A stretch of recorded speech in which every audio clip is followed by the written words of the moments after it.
Hello everyone, welcome back to my channel. तो जैसे कि हम इस चैनल पे मिले हैं एक प्रेगनेंसी की जर्नी शेयर करने के लिए, एंड मैं आप लोगों को पहले ही बता चुकी हूँ कि I am pregnant with twins. तो आज मैं आपको बताती हूँ कि कितने टाइप के ट्विंस होते हैं एक्चुअल में। ट्विंस का मतलब हम सबको पता है, ट्विंस मीन्स जब दो बेबीज एक साथ एक मदर डिलीवर करती है।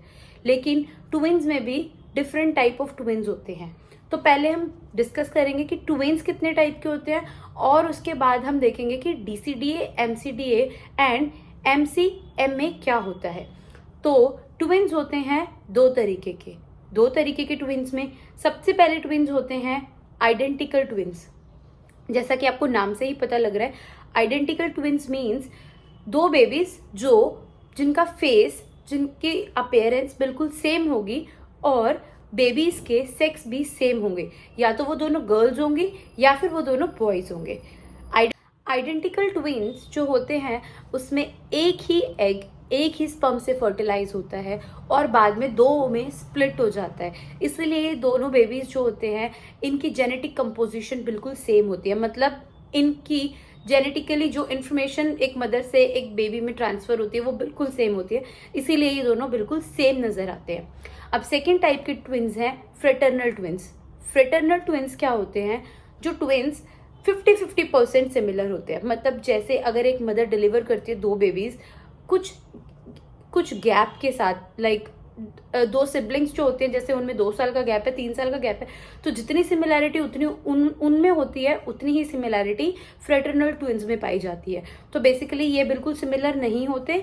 जैसे दो सिबलिंग्स होते हैं, जैसे दो ब्रदर्स या दो सिस्टर्स या दो ब्रदर सिस्टर होते हैं, उनमें जितनी सिमिलैरिटी होती है उतनी ही सिमिलैरिटी इनमें होती है। ये बिल्कुल सेम नहीं दिखते। ऐसा क्यों होता है? क्योंकि फ्रेटर्नल ट्विंस के केस में मदर दो अलग अलग स्पर्म्स के साथ दो अलग अलग एग्स को फर्टिलाइज करती है।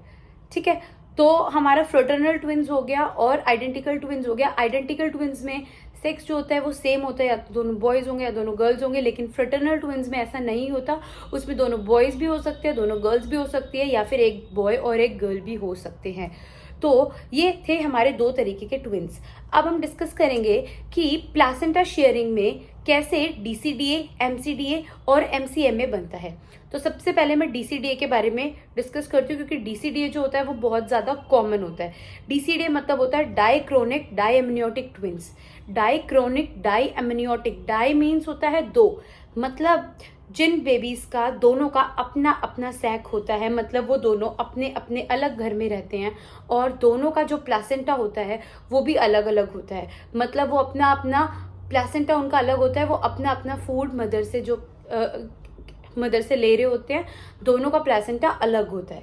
तो इसमें जो दोनों बेबीज होते हैं वो डिफरेंट होते हैं। वो आपस में कभी भी, जो मदर के यूट्रस में जब वो होते हैं तब आपस में वो एक दूसरे के साथ कभी भी कांटेक्ट में नहीं आते।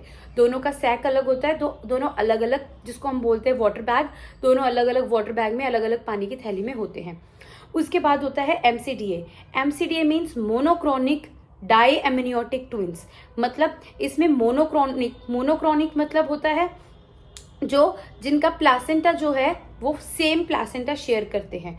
मतलब इनके सैक अलग होते हैं, इनके घर अलग होते हैं, लेकिन प्लासेंटा एक ही होता है जो दोनों बेबीज के पास जाता है, और दोनों उस एक सिंगल प्लासेंटा से ही फूड और जितने भी न्यूट्रिएंट्स हैं या ब्लड सप्लाई है मदर से लेते हैं। एंड इसके बाद हम देखेंगे एमसीएमए। एमसीएमए क्या होता है? Monochorionic monoamniotic twins. इस केस में जो ट्विंस होते हैं वो दोनों सेम सैक में होते हैं और दोनों का प्लासेंटा भी सेम होता है। तो बेसिकली 3 टाइप्स के प्लासेंटा के बिहाफ पे हम डिफरेंशिएट करते हैं ट्विंस को, डीसीडीए, एमसीडीए एंड एमसीएमए। डीसीडीए में प्लासेंटा और सैक दोनों बेबीज के अलग अलग होते हैं। ये सबसे ज्यादा सेफ ट्विंस प्रेगनेंसी होती है, क्योंकि इसमें डर नहीं होता कि एक बच्चा ज्यादा न्यूट्रिएंट ले लेगा और उसकी वजह से दूसरे बच्चे के पास पोषण कम पहुंचेगा। दोनों अपना अपना पोषण, दोनों अपने अपने न्यूट्रिशन अपनी मदर से ले रहे होते हैं। और इसमें जेनेटिक प्रॉब्लम्स होती है बच्चों की, या कोई बीमारी होती है, तो दोनों की अलग अलग होती है। एक बच्चा दूसरे बच्चे की बीमारी के साथ कॉन्टेक्ट में नहीं आता। एमसीडीए जिसमें कि बच्चे का प्लासेंटा सेम होता है लेकिन बच्चा अलग अलग सैक में होता है, मतलब अलग अलग घर में होता है। तो इसमें ऐसा हो जाता है कभी कभी कि एक बच्चा जो है वो ज्यादा हेल्दी होता है, बिकॉज एक बच्चे की जो कैपेसिटी होती है वो ज्यादा होती है न्यूट्रिएंट को अब्सॉर्ब करने की एज कम्पेयर टू अदर। उसके बाद थर्ड होता है एमसीएमए, जो कि बहुत रेयर पाया जाता है, लेकिन हाँ ये ट्विंस भी होते हैं जो एक ही घर में रहते हैं, ये पूरे 9 महीने एक ही बैग में, मतलब आप मानो एक ही रूम में रहते हैं। हम यहाँ सैक को कंसीडर करते हैं रूम के हिसाब से। तो डीसीडीए में 2 रूम्स अलग अलग हैं उन लोगों के पास और 2 अलग अलग सर्विसेज है, दोनों के पास सर्विसेज भी अलग है। एमसीडीए में रूम्स तो अलग हैं लेकिन सर्विस सेम है, मतलब एक ही पर्सन सर्व कर रहा है दोनों को। और एमसीएमए में रूम्स भी सेम है और सर्विस भी सेम मिल रही है दोनों को। तो एमसीएमए ट्विंस जो होते हैं वो बिल्कुल आइडेंटिकल होते हैं। एमसीएमए आइडेंटिकल होते हैं, एमसीडीए जो होते हैं वो भी आइडेंटिकल होते हैं, लेकिन डीसीडीए जो होते हैं वो फ्रेटर्नल ट्विंस होते हैं, मतलब उसमें बेबीज जो होते हैं उनका सेक्स अलग अलग भी पाया जा सकता है।